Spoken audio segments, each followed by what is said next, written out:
Alright, in this video we're going to be discussing the Pythagorean Theorem.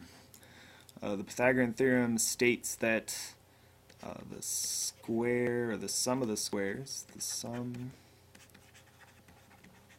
of the squares of the legs, lengths of the legs,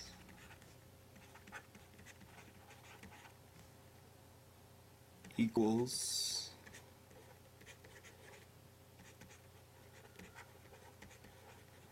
hypotenuse squared. And so that's a lot of jargon. Really what it means is this equation here. If we know what one leg is and we square that value, and we know what another leg is and we square that value, when we add those together it should equal whatever this hypotenuse length is squared. So A is a leg, B is a leg, and how do we know what legs are? Well, in a right triangle you always have your right angle, and straight across from that right angle is the hypotenuse.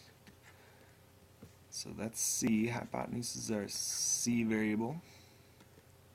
Hypotenuse, I'll spell it. So there's our C.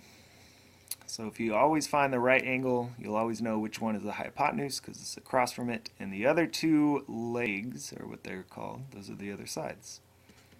So there's a leg, we could call that one A. And here's another leg, we could call it B. And it really doesn't matter which is which. A could be on the bottom and B could be on the side. A and B can be switched as long as you know that they're both legs. So the hypotenuse is always the longest side because it's across from the largest angle of our triangle. And it's always across from the right angle or the largest angle. The right angle is more specific. So the hypotenuse is across from the right angle. It's always the longest side. The other two sides are legs. So that's all we really need to know for the Pythagorean theorem here. So we'll give these a right angle. That should tell us that this side over here is our hypotenuse. So let's say we're given values of 3 and 4, and we need to solve for the hypotenuse. So we take our legs, doesn't matter which is which, we could call this one A, and this one B.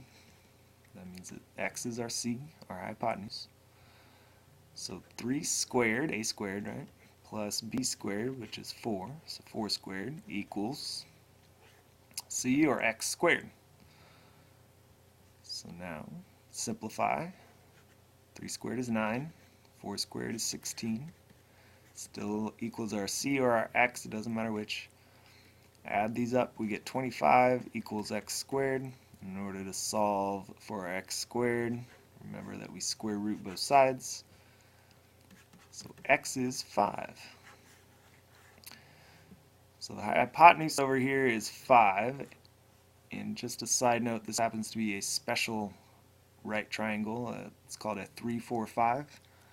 If you know that two of the legs, if you know their lengths are 3 and 4, you automatically know the hypotenuse length is 5. That's just a nice little rule there.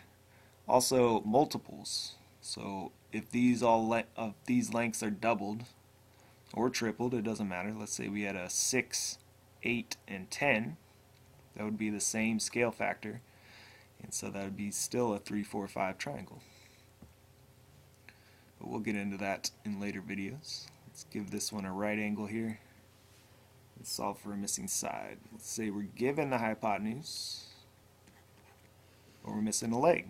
Well, we still set it up the same way, except now we say that one of these, either X is A or B, it doesn't matter. We'll say this one's A, and that 4 is our B, and that means that this 6 is our C. So we would say X squared plus 4 squared, that's A and B, would equal our C squared, or 6 squared. So simplify a little bit. X squared, we'll leave that for now. 4 squared is 16, and 6 squared is 36. So to get x squared by itself, we subtract 16. And still get x squared equals 36 minus 16 is 20. So to get x by itself, remember square root both sides. So get x equals the square root of 20. So to simplify that, factor it down. We know that 4 and 5 are factors, and we can take the square root of 4 out. Put that on the front. The square root of 4 is 2, so 2 is on the front, and 5 is still under a radical. So x equals 2 times the square root of 5. So it's possible to have an irrational length of the side of a triangle. It's just a decimal value. It's possible to have decimal values as lengths.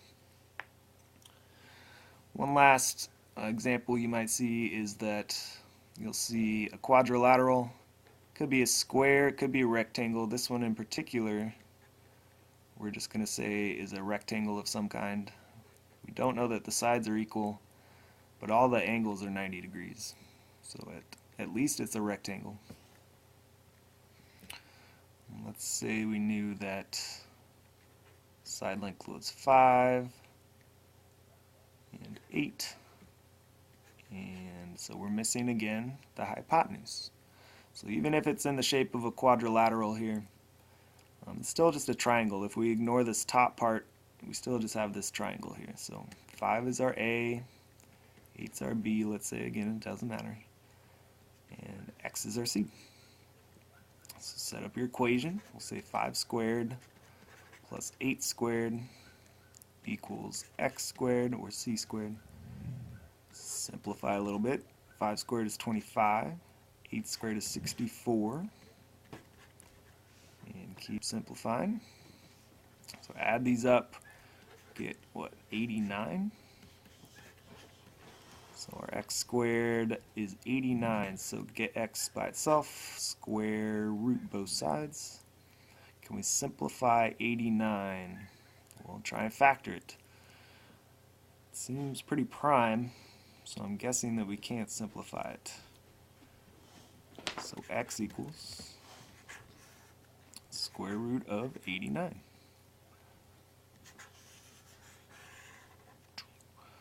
Alright, so good luck with the Pythagorean theorem.